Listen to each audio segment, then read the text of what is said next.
clever woman. There was once an ignorant man with a very clever wife. The man loved his wife, and she loved him, and they lived happily together.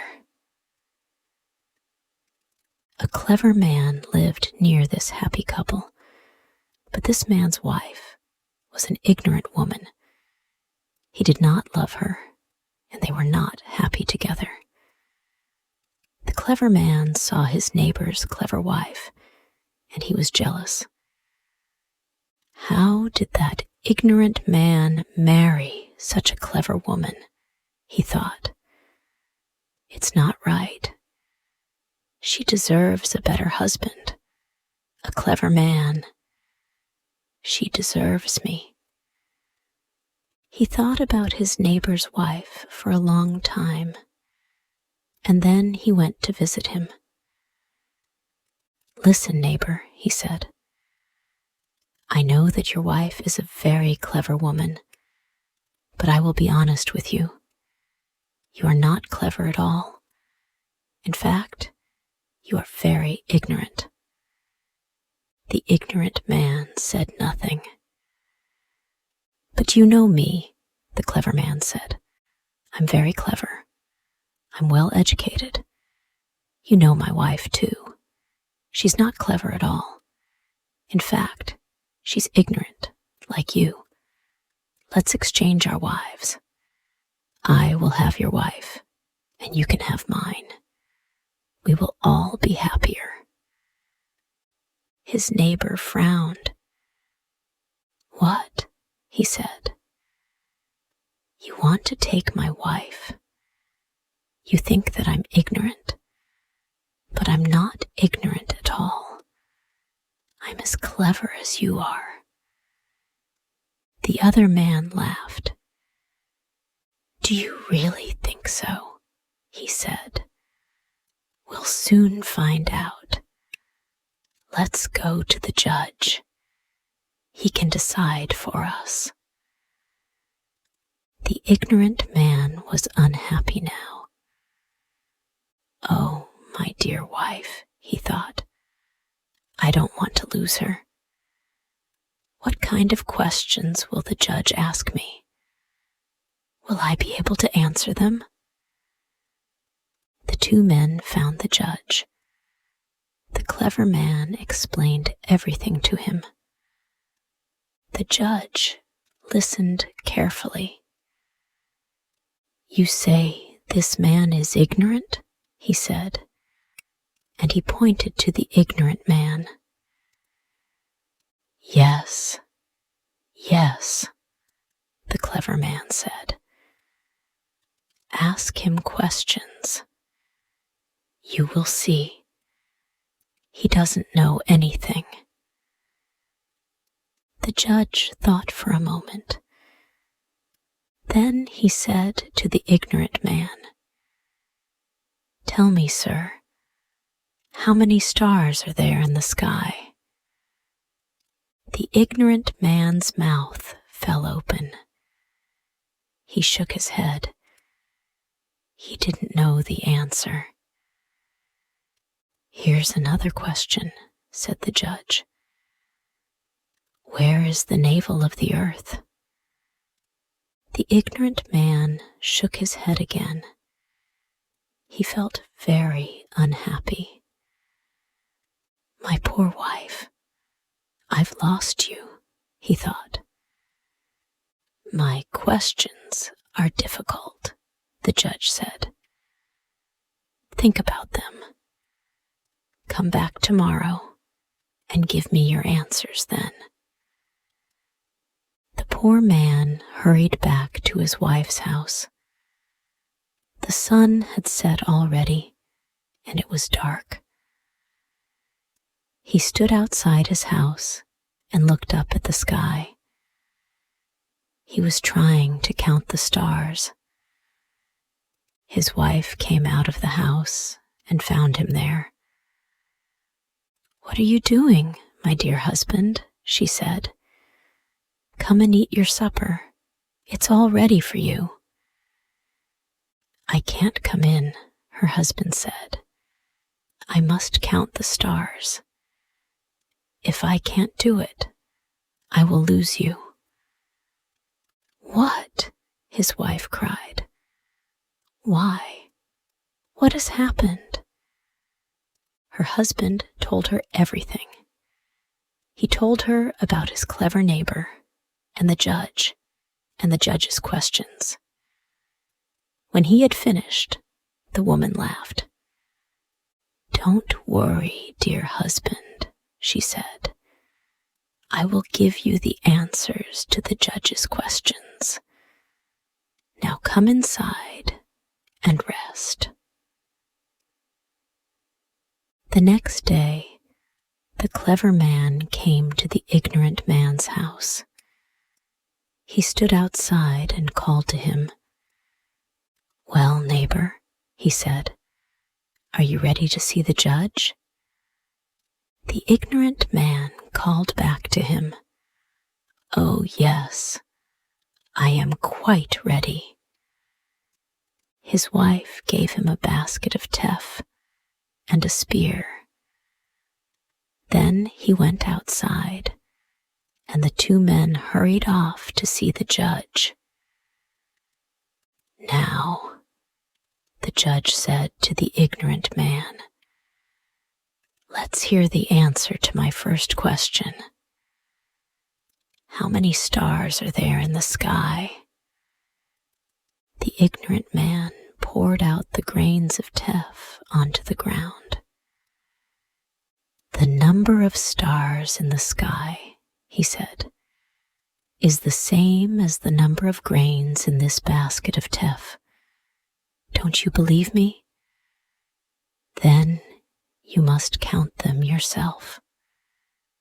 The judge smiled. "That's a good answer," he said. "Now here's the second question. Where is the navel of the earth?" The ignorant man picked up the spear and stuck it into the ground in front of the judge's feet. "The navel of the earth is here," he said. "Don't you believe me? Then dig into the ground and you will find out."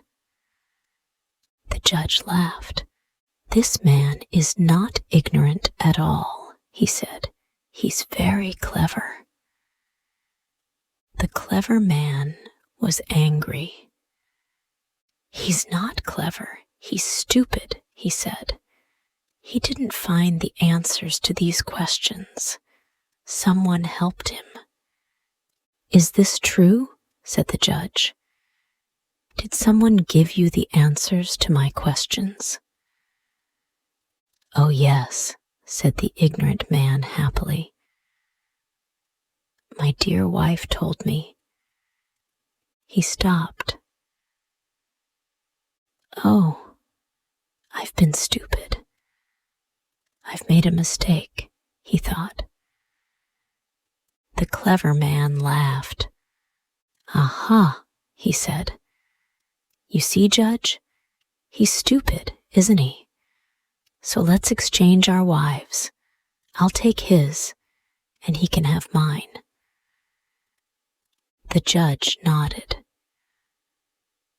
"You're right," he said. "This man is not clever at all. His clever wife needs a clever husband. Go home now, both of you. Get ready to exchange your wives." The ignorant man was very unhappy. He went home with tears in his eyes. "My poor husband," his wife said. "What has happened? Why are you sad?" "I'm sad because I'm stupid and ignorant," the poor man said, "and because I've lost my dear wife." And he told his wife everything. His wife tried to comfort him. "Don't worry, husband," she said. "You haven't lost me yet. Go and see our clever neighbor. Tell him you have agreed. You will exchange your wives tomorrow. Then invite him and the judge to a meal here at our house." "I don't understand," her husband said. "That won't help us at all." "Yes, it will," his wife answered. "You will see." So the ignorant man invited his clever neighbor and the judge to come to his house, and the next day they came. "Wife," he called out, "our guests are here. Bring them some food." His wife brought out a beautiful basket and a pot made of gold. "Ah," said the clever man, "this looks good." "Yes," said the judge, "I'm sure this clever woman cooks delicious food." The woman opened the basket and offered bread to the judge. But the bread was black and burnt. "What's this?" the judge said. "It's my bread," the woman answered. "Don't you like it? My bread is always like this." Then she brought out some chicken stew. "Please, have some stew," she said to the clever man. "But this is terrible," the clever man said. "This chicken still has its feathers." "You don't like my chicken stew?" said the woman. "But I always make it like this. I never take off the feathers." The judge tried to eat a little bread and stew, but soon he stopped. The bread was horrible, and the chicken stew was horrible too. He couldn't eat it. "Now," he said, "let's finish our business.